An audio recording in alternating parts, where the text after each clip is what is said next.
आज प्रभु श्री रामचंद्रंकर जन्म तिथि अवसर रे ये जो श्री राम महायज्ञ समिति तरफ आयोजित ये नगर संकीर्तन रे लक्ष लक्ष संख्यार लोक जोग देइचंती, श्रद्धालु जोग देइचंती। प्रभु रामचंद्रंकर महिमा आज खाली ओडिशा नुहे, भद्रक नुहे, सारा भारत वर्ष रे प्रसिद्धि लाभ करछि।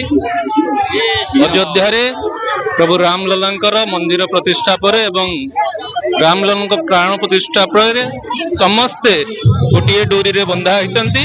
प्रभु रामचंद्र को पाखरे मु निवेदन करुणा करी, गुहारी करी, सारा भारतवासी मंगल करंतु, ओडिशावासी मंगल करंतु, विशेष करी भद्रकवासी मंगल कामना करछि। समस्त को धन्यवाद दूची, समस्त को निवेदन करी शांति श्रृंखला रे ए भव्य दिव्य संकीर्तन रे शामिल हुंतु, स्वच्छता मेंटेन करंतु, एतिक निवेदन करूची। सारा भद्रक जिला सारा ओडिशा आज रामललांको ताई समस्त आज उत्साह उद्दीपन समय काटुछंती।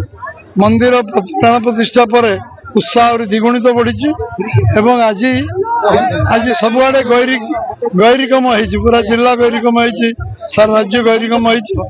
आउ आम राष्ट्रीय पुरुष को सम्मान देवा उद्देश्य श्रीराम महायज्ञ समिति तरफ रामनवमी उत्सव उत्साह सहित पालन करा जाउछि।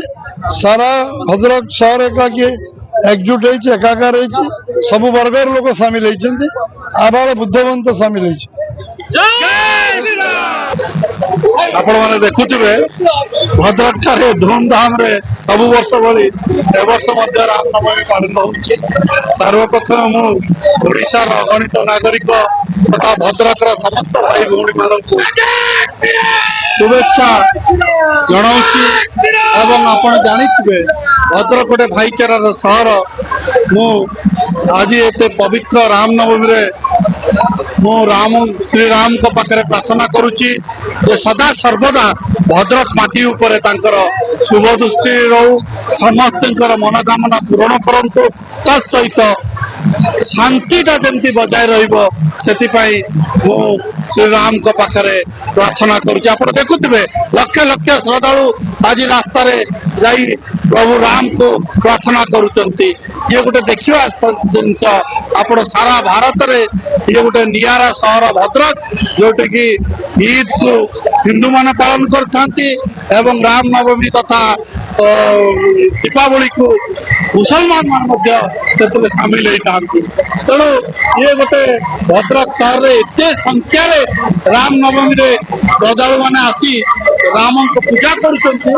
ये गोटे अति माने भगवान के प्रति भक्तर जो मिशिला कथा एटा आपण माने देखो।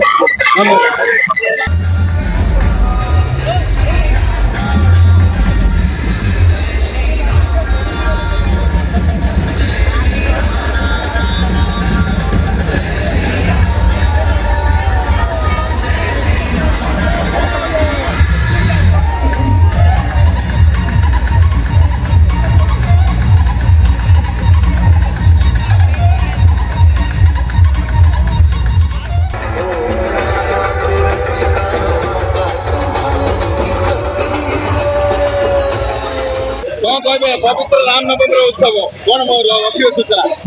आज पवित्र रामनवमी उत्सव जो कथा कहले ता सहित भद्रक ऐतिहासिक रामनवमी उत्सव आज अपन देखु लक्षाधिक भक्त मान आज सामिल एवं युव गोष्ठी नहीं सपरिवार लोक मैंने नगर कीर्तन आज सामिल भद्रक गोटे भाईचारा सहर।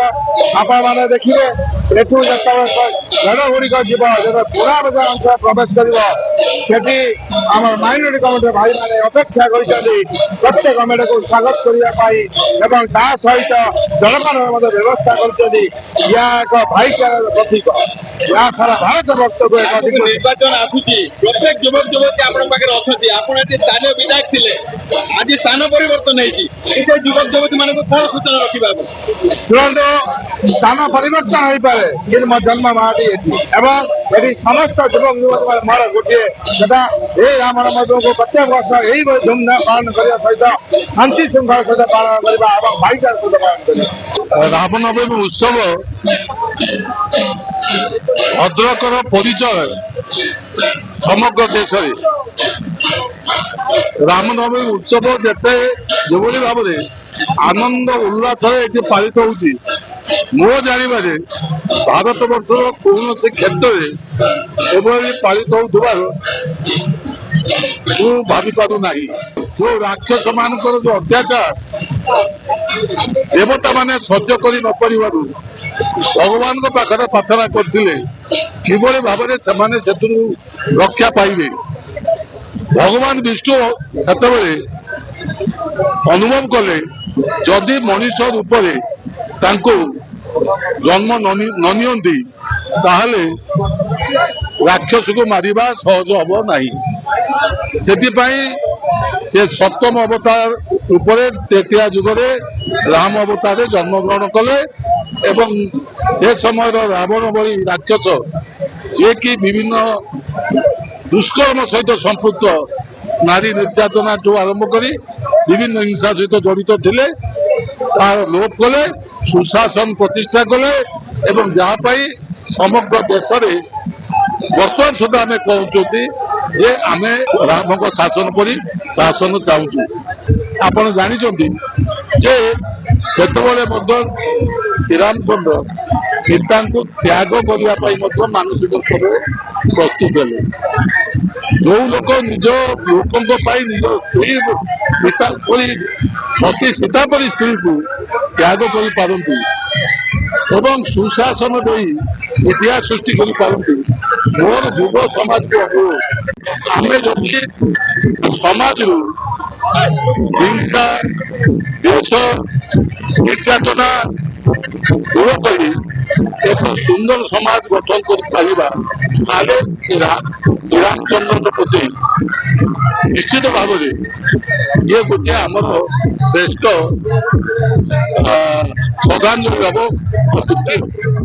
ଆଚ୍ଛା ଦେଖନ୍ତୁ, ରାମନବମୀଟା ଆପଣ ଦେଖିପାରୁଥିବେ, ଏଟା ହେଲା ଭାଇଚାରାର ପର୍ବ।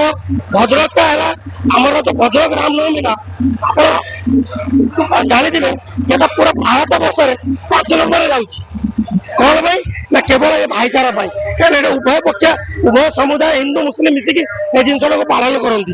ଦେଖନ୍ତୁ, ମୁଁ ଗୋଟେ ମୁସଲିମ, ଆମେ ବି ପୁରା ଉତ୍ସାହ ସହିତ ଆମର ଆପଣ ଦେଖିଥିବେ ଆମର ଷ୍ଟଲ୍ କରାହଉଛି, ପାଣି ମିଠା ସବୁ ବଣ୍ଟନ କରାହଉଛି।